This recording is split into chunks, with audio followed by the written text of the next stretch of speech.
In this video I'm going to go through Unit 5 Astrophysics. This will be ISP Task 4 of Edexcel A2 Physics. Okay, so again it's a pretty straightforward task, reading through your notes on thermal energy, nuclear energy and astrophysics. Make a list of all the keywords and their definitions. The reason why those three have been chosen is those three link together quite neatly. There's aspects of thermal and nuclear physics that tie in quite neatly with astrophysics. So let's get straight on to the task 5 questions from the back part of this booklet. So if I remember correctly, it starts at question 27. There we go. So Hubble's law can be represented by the formula V is equal to HD. State the units of H. Well, let's give the units of V over the units of D. This could be per second in terms of the meters per second cancelling out with the meters. So let me rearrange for it so you can see it clearly here. So units of velocity. So V equals HD. That's going to be meters per second. That's question mark. That's meters. So the meters cancel out. So the unit of that must be per seconds. Okay, so that's fine. You don't need to remember the unit that it normally is, which is kilometers per second per kiloparsec. You don't need to remember that, or kilometers per second per megaparsec. You don't need to remember that. Just per second is fine. Show how the age of the universe can be estimated using the above formula. State an assumption that has to be made.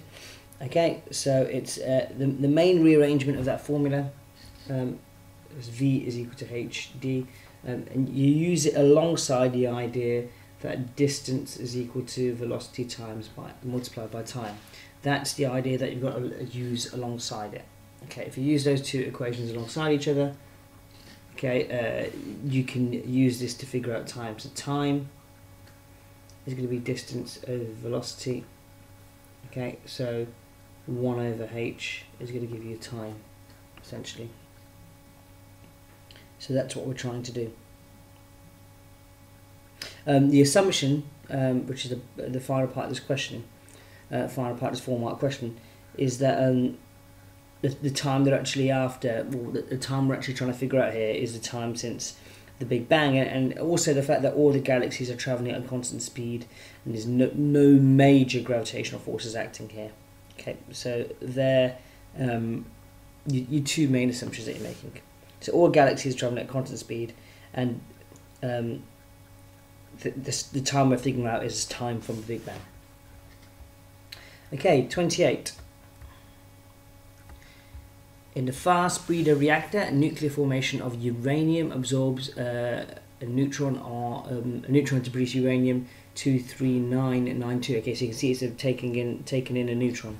Okay, right, a balanced nuclear equation for this reaction. So if you haven't done the nuclear physics module yet, this is a bit trickier. Normally we do nuclear and thermal before we do astro. So essentially what's happened is you've got a neutron plus your uranium 238,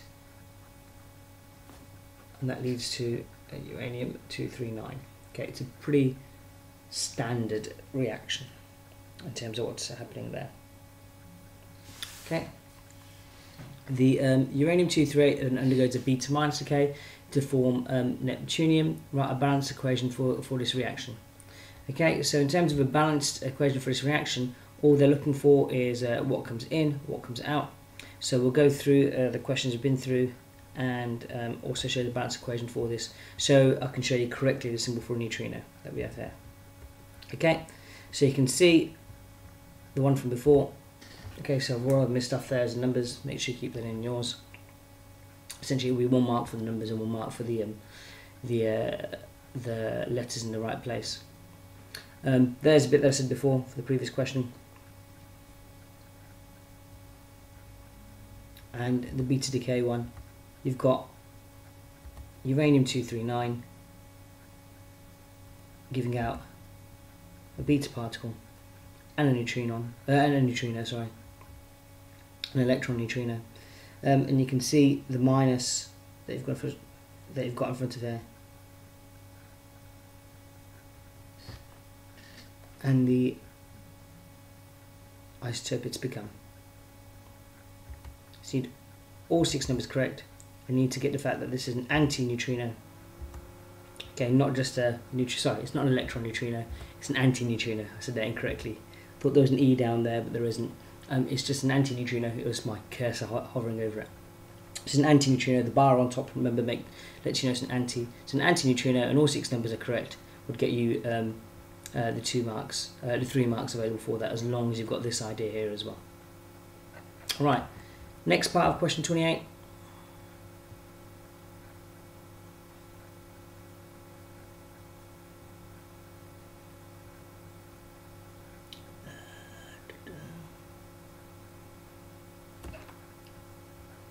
So the graph shows how the binding energy varies with another quantity. Okay, they've got a variable missing off the x-axis. The variable they're missing is the nucleon number or the mass number. So clearly on the graph, clearly mark on a graph. Sorry, or mark clearly on the graph the approximate position of deuterium, iron, and uranium. Okay, so remember that the point you're trying to use is this is the nucleon number. So by drawing a line up from the nucleon number, you can figure out pretty much where each of the points are. Okay, so use the number that you have over here, the nucleon number, the top of the numbers, and from that you can figure out each of the points. Circle the most stable nucleus of the graph. Okay, and you know that is iron. Okay, iron is the most stable. Use a graph to calculate the binding energy of a uranium-235 nucleus. Okay, it says give your answer in giga-electron volts. So let's see what it says. Uranium-235. We've got to remember that. It's in mega-electron volts right now. They want theirs in giga. Okay, so we've got to remember that. So this tells you the binding energy per nucleon. We've got 235 nucleons. We need to go up from about 235, so that's going to be about 7.5, 7.6, either of those would probably be fine. Okay, and that allows you to figure out how many, multiply those 2 numbers together. So that's the number of nucleons,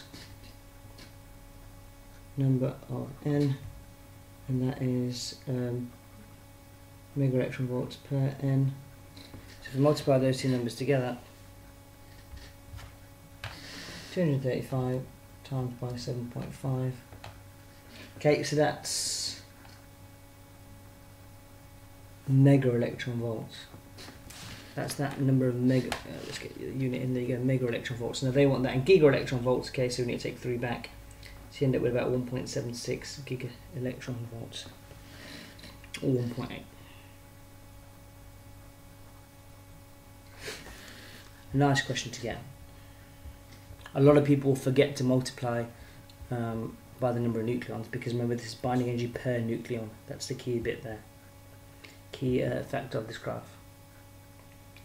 It's a nice 3-mark question to get. So 29, table shows the properties of 3 main sequence stars. State which star would have the greatest mass.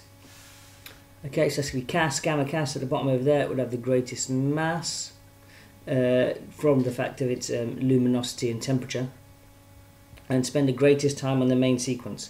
Okay, so the ones that are very big, very bright and very hot, okay, they will spend a very short amount of time on the main sequence. So the opposite end will spend the longest amount of time on the main sequence. So that's going to be alpha Cen B. Okay. Right, so luminosity of the sun is 3.9 times 10 to the 26 watts. Calculate the luminosity of Sirius A. Okay, so we've got the luminosity of the sun, and we want the luminosity of Sirius A. So we just do 26, which is the number of luminosities of the sun that Sirius A is, times by the luminosity of the sun. So it's 26, let's get this back into shot, 26 times by 3.9 times 10 to the 26. Okay. 9. So it's about 1 times 10 to the 28. I'll just show you that on there. 1 times 10 to the 28.